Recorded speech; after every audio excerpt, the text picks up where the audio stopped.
C'est cette semaine que le Premier ministre chef du gouvernement Emmanuel Issoze Ngondé débute les consultations sur le dialogue politique national. Le mouvement Parlons-nous, qui dit oui à ce dialogue, a affirmé sa participation, non sans poser quelques préalables. Charles Obamondo. C'est avec engagement et détermination que le mouvement Parlons-nous a répondu à l'appel lancé par le chef de l'État, Ali Bongo Ondimba, qui estime à juste titre que le dialogue constitue un levier fondamental pour pouvoir renforcer l'enracinement de la démocratie dans notre pays, au-delà de toute crise politique qui se fait ponctuelle. Pour le mouvement que dirige Théodule Onan, il faut sortir de toute émotion et privilégier le sens de la responsabilité.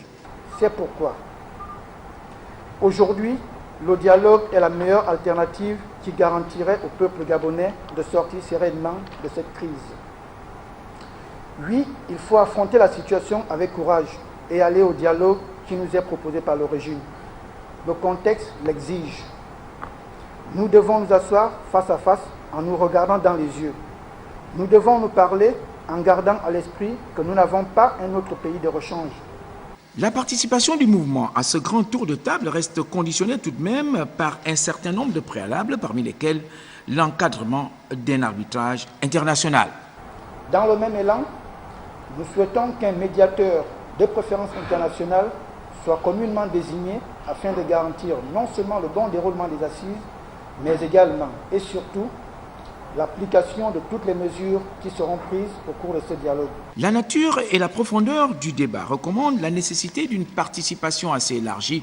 Toute la société gabonaise, dans tous ses compartiments, devrait prendre part à cet important rendez-vous.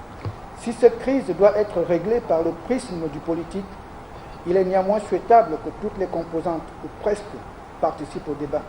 A l'inverse, limiter le dialogue au seul politique réduirait gravement le champ de perception lors de l'examen des divers sujets qui seront débattus. Quant aux propositions du mouvement, elles tournent pour l'essentiel autour d'un ensemble de réformes politico-institutionnelles devant aboutir inexorablement à assurer la paix et la cohésion sociale.